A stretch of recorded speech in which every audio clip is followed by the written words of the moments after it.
Então, nessa aula de hoje, né, sobre o capítulo 7º e 8º, que é sobre o racionalismo e o empirismo, nós vamos ver essas duas teorias e a importância delas dentro da teoria do conhecimento em geral. Né? Porque, por exemplo, na aula anterior nós vimos, por exemplo, Immanuel Kant, e foi muito importante para todas as áreas, para a área do conhecimento, da ética, sobretudo da ética, que foi o assunto sobre o qual nós vimos, né?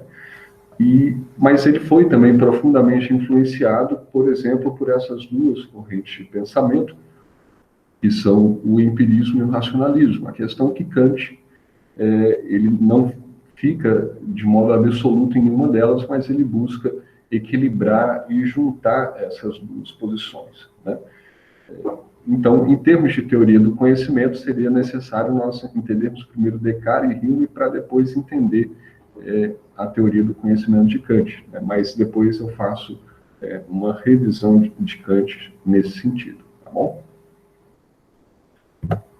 Em primeiro lugar, né, vamos ver Descartes, que é um filósofo muito importante, assim, representante do racionalismo. O racionalismo ele começa desde o pensamento antigo, a Grécia Antiga, né, que são todos aqueles pensadores que entendem que a fonte do conhecimento, a fonte da verdade sobre a realidade está na razão, né?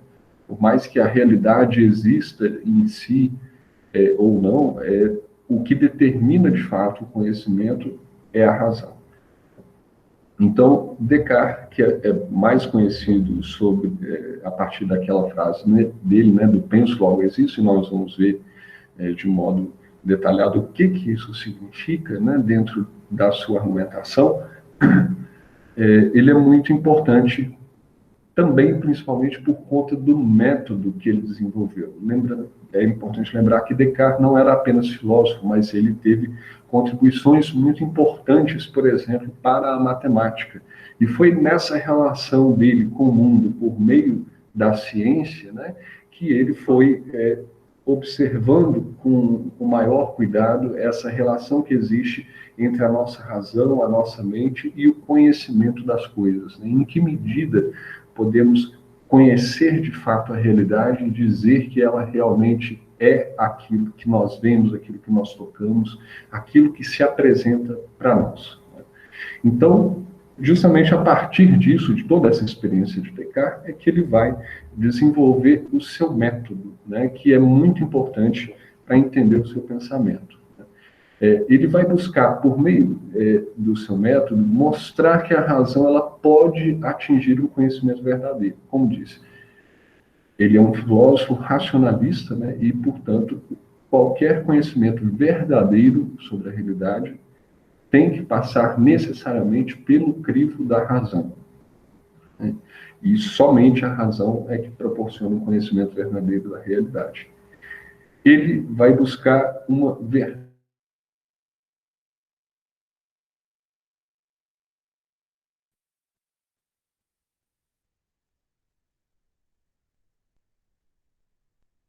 os sentidos, mas os sentidos têm uma participação importante no processo do conhecimento, mas não podemos confiar totalmente neles, né? Então, é nesse sentido de que ele assume como método essa busca pela verdade por meio de uma evidência, mas você deve questionar tudo o tempo todo, profundamente, todas as possibilidades, até não restar absolutamente nenhuma dúvida, e isso, o que restasse, né, desse jogo, desse bombardeio de questionamentos, vamos dizer, o que restar é para ele uma evidência, né, é uma ideia irrefutável e verdadeira.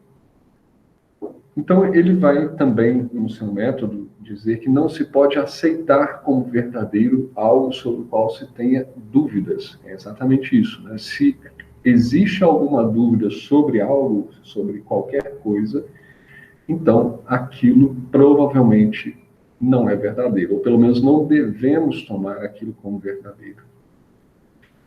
A dúvida, portanto, é o seu método, né? É o que vai ser chamado de dúvida metódica, que foi pensada, né, por Descartes, que é justamente o método de conhecimento que ele desenvolve, né, a teoria dele se baseia na dúvida. O método mais seguro de conhecer a realidade para Descartes é por meio da dúvida. A dúvida é o caminho da certeza e do conhecimento verdadeiro. Então, alguns passos do seu método, né, são 4 passos, eu resumi em 3 pontos. Nunca devemos aceitar absolutamente nada como verdadeiro à primeira vista. Nunca devemos aceitar nada da realidade como sendo real, como sendo verdadeiro, até mesmo as coisas concretas, né? E nós vamos ver o exemplo no seu argumento, do penso logo existo, o que ele entende por isso, né? De não aceitar como verdadeiro tudo aquilo que se apresenta a nós de primeira, né? Temos que dividir o problema em tantas partes quanto possível, justamente para conseguir analisar de modo muito detalhado e acurado a realidade, né? E poder questionar de modo mais profundo o que nela está e se de fato estamos conhecendo ela verdadeiramente, né? Por meio desse método de colocar dúvidas uma atrás das outras até chegar em uma evidência que se possa concluir como sendo verdadeira. E pensar de forma ordenada, né? Não apenas dividir a realidade, mas pensar de forma ordenada. Ou seja, esse método dele acabou sendo também muito importante para outros campos da ciência, né? Que faz exatamente isso, dividir o seu objeto de estudo, tanto quanto possível, justamente para conseguir estudá-lo de modo mais aprofundado e mais organizado, e também prestando atenção aos detalhes. Como disse, para ter uma possibilidade de ter dúvidas cada vez mais profundas e mais agudas sobre aquilo que se analisa e chegar, de fato, a uma evidência concreta. Só que nesse processo, Descartes vai perceber que os sentidos eles não são uma fonte segura de conhecimento. Como disse, ele não está negando a participação dos sentidos no processo de conhecimento, mas, como um filósofo racionalista que ele é, ele vai colocar em dúvida aqueles conhecimentos que nos vêm por meio dos sentidos. Ou seja, as percepções que nós temos por meio da visão, do tato, do olfato, do paladar, sejam elas quais forem, né, são importantes, mas têm que ser questionados até nós chegarmos a uma clareza e distinção dessas ideias que chegam a nós por meio dos nossos sentidos. Podemos duvidar da realidade, por exemplo, da realidade como um todo, por exemplo, se nós estamos acordados ou se estamos em um sonho, né? É claro que, vamos pensar, ele está lá no século XVI, né? Então ele está pensando do seguinte modo: se os sonhos que nós temos, eles em alguns momentos nos parecem absolutamente reais, né? Então o que na realidade, o que no mundo à nossa volta é realmente confiável, vamos dizer assim. O que de fato é o real? O que de fato é a verdade? Se a nossa mente é capaz, por exemplo, de nos enganar a respeito da realidade, como ele cita o exemplo dos sonhos, né? Por exemplo, essa figura, em primeiro lugar, à primeira vista, assim, não tem como nós afirmarmos de que ela é composta, né? Nós podemos dizer que são quadrados do mesmo tamanho que estão presentes nessa figura, né? É um exemplo clássico de ilusão de ótica, mas exatamente isso exemplifica que, exatamente por isso, nós não podemos confiar logo de cara nos nossos sentidos, porque os nossos sentidos, nesse caso, eles estão nos enganando, né? Nos dando a impressão de haver um movimento nessa figura, quando, na verdade, não há, né? Se nós analisarmos por partes, né? Se vocês colocarem uma folha de papel em cima da figura e forem analisar analisando parte por parte de toda a figura, nós vamos perceber que todos os quadrados são iguais, apenas seguindo um padrão de alinhamento que, para os nossos sentidos, eles dão a nós a impressão de estar mais ou menos em movimento. Como disse, um fenômeno profundamente, né, conhecido pela ciência há muito tempo, né, da ilusão de ótica. Né? Mas é um exemplo, por exemplo, que para Descartes comprova o quanto os nossos sentidos podem nos enganar. E exatamente por isso nós temos que questioná-los o tempo todo. Então, tem argumentos, os dois argumentos mais importantes de Descartes, né, sobre o gênio maligno e o do penso logo existo, que são interdependentes, né, estão no mesmo livro, que são as meditações metafísicas. O argumento do gênio maligno é exatamente que ele pensa que existe um Deus e que ele coloca a seguinte ideia: e se Deus, que nos criou a realidade, criou a nossa mente, se ele, na verdade, não for um Deus bom, mas for um Deus enganador, que está, na verdade, brincando conosco, né, brincando, nos iludindo o tempo todo acerca da realidade. Ele seria, na verdade, não um Deus, mas um gênio maligno que estaria nos pregando uma peça sobre aquilo que nós vemos, sobre toda a nossa percepção da realidade. Ou seja, para ele, esse gênio maligno teria, por exemplo, criado toda a realidade como uma brincadeira de mau gosto, vamos dizer assim, para brincar com a humanidade. Né? É uma suposição que ele faz. Né? Vamos acompanhar o pensamento dele, então. Tudo que recebia até presentemente, como mais verdadeiro e seguro, aprendia dos sentidos ou pelos sentidos. Para frisar a importância, né, dos sentidos. Ora, experimentei algumas vezes que esses sentidos eram enganosos, e é de prudência nunca se fiar inteiramente em quem já nos enganou uma vez, se referindo aos sentidos. Suporei, pois, que não há um verdadeiro Deus que é a soberana fonte da verdade, mas certo gênio maligno, não menos ardiloso e enganador do que poderoso, que empregou toda a sua indústria em enganar. Isso vai servir, né, essa ideia, essa hipótese dele vai servir de base para o seu questionamento mais fundamental, né, sobre o que nós podemos conhecer de fato. O que existe, então, de confiável na realidade. É aí que ele vai chegar no famoso argumento do cogito. Cogito ergo sum, né, que é a formulação em latim, que é penso logo existo. Vamos acompanhar, então, o que ele diz. Não há, pois, dúvida alguma de que sou. Se ele me engana, e por mais que me engane, não poderá jamais fazer com que eu nada seja, enquanto eu pensar ser alguma coisa. De sorte que, após ter pensado bastante nisso e de ter examinado cuidadosamente todas as coisas, cumpre, enfim, concluir e ter por constante que esta proposição, eu sou, eu existo, é necessariamente verdadeira, todas as vezes que a enuncio ou que a concebo em meu espírito.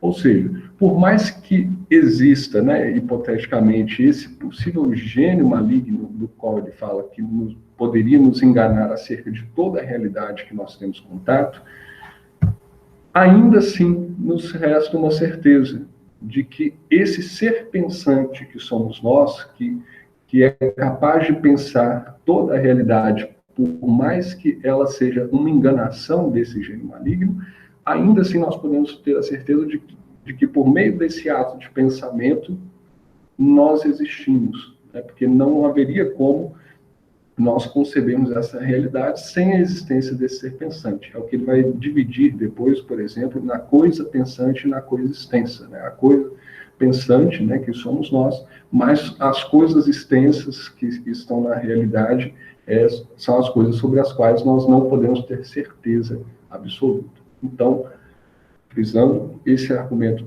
do penso, logo existo, é justamente para isso, né? É para dizer que, para ele, como um filósofo racionalista, ele chega à conclusão de que a única coisa que nós podemos ter certeza da realidade não é sobre a realidade em si, mas é sobre aquele que pensa a realidade, que somos nós, de que nós temos certeza que nós existimos, porque não seria possível, de modo algum, conceber a existência de qualquer realidade, seja ela realidade física ou qualquer realidade, por mais enganosa que fosse, né, na hipótese do gênio maligno, ainda assim é necessário um ser pensante para conceber essa realidade. Por isso, se eu sou capaz de pensar, eu existo. Então, aí está em resumo, né? Depois vocês podem voltar nesse esquema para facilitar, que resume exatamente essa ideia. David Hume já faz uma oposição, né, bastante radical. Ele é de outra corrente, como disse, está dentro da corrente de pensamento empirista, dentro do empirismo britânico, sobretudo, e vai ser o contrário, né? Para o empirismo, a realidade é que é mais importante, a realidade física que nós podemos tocar, sentir, né?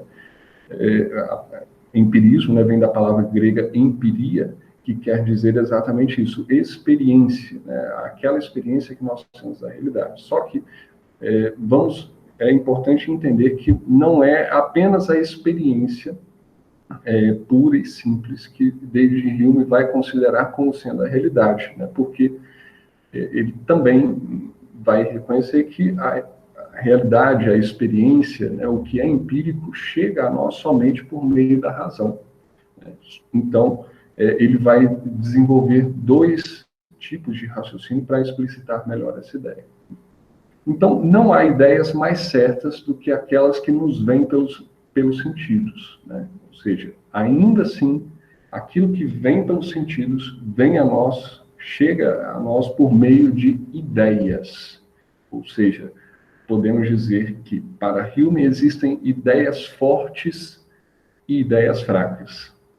As ideias fortes seriam aquelas advindas dos nossos sentidos, né?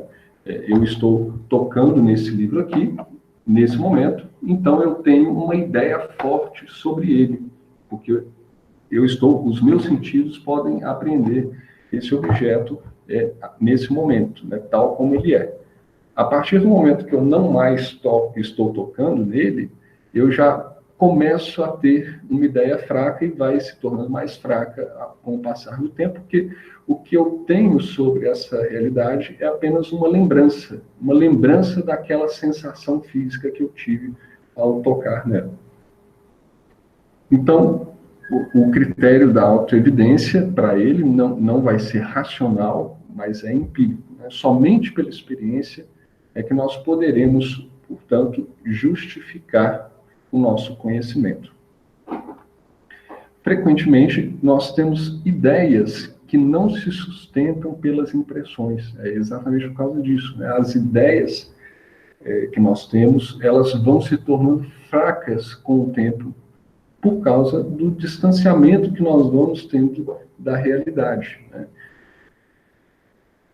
Deixa eu só cuidar aqui do tempo. Ok. Então, ele vai desenvolver dois tipos de raciocínio. O raciocínio demonstrativo, cuja verdade ou falsidade é autoevidente. Por exemplo, os raciocínios matemáticos. É um raciocínio demonstrativo, porque apenas racionalmente nós podemos chegar à conclusão de que algo é verdade ou de que algo é mentira, de que algo está certo ou de que algo está errado. Ninguém vai duvidar de um cálculo matemático óbvio, como, por exemplo, 2 e 2 são 4, porque é algo autoevidente para nós, né, que se comprova por meio da realidade, obviamente, mas é uma ideia tão clara para nós que ele considera como um raciocínio que, por si, está demonstrando a realidade. E existe um outro tipo de raciocínio para ele, que é um raciocínio provável, que requer a evidência empírica para ser considerado verdadeiro. Serão todos aqueles raciocínios que, sem provarmos a realidade, eles não terão, nós não podemos ter certeza absoluta sobre eles. Por exemplo, o exemplo clássico que ele coloca no seu livro de que a ideia que nós temos de que amanhã o sol vai nascer, ou vamos pegar de que hoje o sol vai se pôr, para nós é uma ideia óbvia, mas por que é uma ideia óbvia? Assim, sem entrar na questão científica, obviamente, mas apenas na hipótese, né? Vamos tentar pensar do modo que Hume pensava.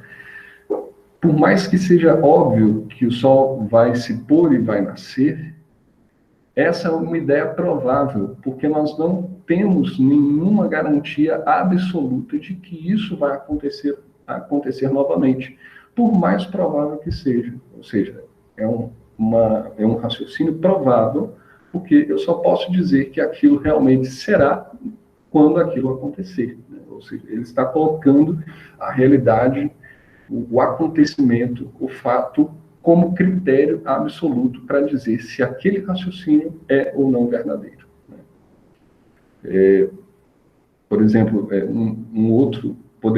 qualquer pessoa poderia dizer que todos os brasileiros falam português, o que é um raciocínio provável, mas que não se prova pela realidade, porque se nós observarmos com mais cuidado, nós vamos descobrir que existem pessoas no Brasil que sequer conhecem a língua portuguesa, como, por exemplo, indígenas que vivem em comunidades extremamente isoladas no Amazonas. Parece óbvio para nós que todos os brasileiros saibam ou já tenham ouvido a língua portuguesa, mas isso não se prova pela realidade. Né? Ou seja, para ele, é um raciocínio do tipo provável. Ou seja, entra aí de novo naquela ideia das ideias fortes e das ideias fracas. Né? Um raciocínio provável, podemos dizer que está ligado às ideias fracas, mas que vai se tornar uma ideia forte à medida que eu provar aquilo na realidade. Então, quando falamos em causalidade, no caso, por exemplo, do nascer e o pôr do sol, nós pensamos numa reação necessária entre dois fenômenos que nos parecem ligados. Mas a ligação entre esses dois fenômenos, ele é um raciocínio provável, né, que nós fazemos por associação desses dois fenômenos, e por isso nós temos essa ideia de causa e efeito. Mas nós só podemos ter certeza disso a partir da realidade empírica, e não apenas por meio da razão. Essa relação, portanto, não está na razão nem numa impressão, apenas numa expectativa psicológica nossa. É o que ele vai chamar depois de hábito, né? De que nós tiramos certas conclusões acerca da realidade apenas por hábito, por essa expectativa psicológica que nós temos, que não é confiável, obviamente. Né? Nós temos que buscar cada vez sempre ter certezas empíricas, ideias fortes sobre as coisas. Mas tem também uma dimensão importante, né, do hábito, sobre a qual eu vou falar daqui a pouco. Então, a relação de causalidade é um produto do hábito, que ele vai explicitar nessa ideia. Né? O hábito é, pois, o grande guia da vida humana. É aquele princípio único que faz com que nossa experiência nos seja útil e nos leve a esperar, no futuro, uma sequência de acontecimentos semelhantes às que se verificam no passado. Sem a ação do hábito, ignoraríamos completamente toda questão de fato, além do que está imediatamente presente à memória ou aos sentidos. Jamais saberíamos como adequar os meios aos fins, ou como utilizar os nossos poderes naturais na produção de um efeito qualquer. Seria o fim imediato de toda a ação, assim como da maior parte da especulação. Ou seja, o hábito, ele tem, portanto, uma função, uma importância muito grande no processo de conhecimento, pois sem ele nós ficaríamos estagnados na realidade, né? Ficaríamos presos apenas aos fatos empíricos, né? O que nos impossibilitaria de conhecer a realidade por meio de previsões, por meio de deduções, né? E induções também.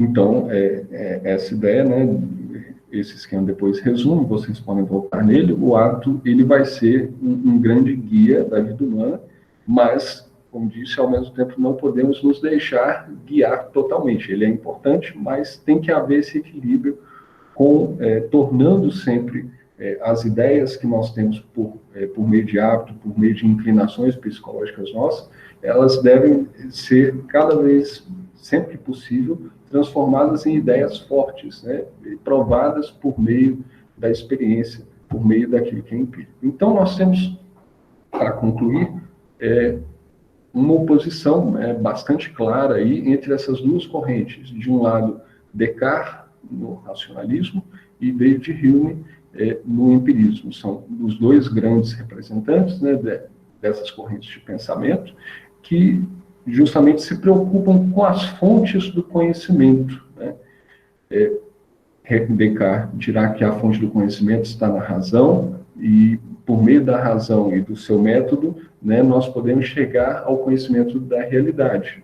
Mas ele tem um método de pensamento, um método de conhecimento que é profundamente dogmático, né, que restringe o conhecimento da realidade a ideias que estão na nossa cabeça e a um método muito específico. Enquanto Hume, que representa muito o maior representante, né, do empirismo britânico, ele vai dizer que a realidade está justamente nos fenômenos que nós percebemos, como disse, nas ideias fortes que nós temos por meio da nossa percepção da realidade, que é profundamente influenciado pelo ceticismo, né? Desde os filósofos céticos mais antigos, lá da Grécia Antiga, os pré-socráticos, e justamente o ceticismo é que vai motivar o pensamento dele, né? De nós duvidarmos o tempo todo da realidade. Então, são possibilidades assim mais extremas que estão contidas nessas duas correntes. No racionalismo, há a possibilidade de um dogmatismo, né, com relação às ideias e ao método, e no empirismo há a possibilidade de um ceticismo, né, muito profundo e muito radical, ao ponto de duvidar de quaisquer ideias que nós temos e confiar apenas nos nossos sentidos. Então, eu vou encerrar aqui, né, e vou encerrar a gravação para as perguntas e comentários de vocês. Só um instante. Depois eu vou entrar nessa questão do Enem. Só mais um instante.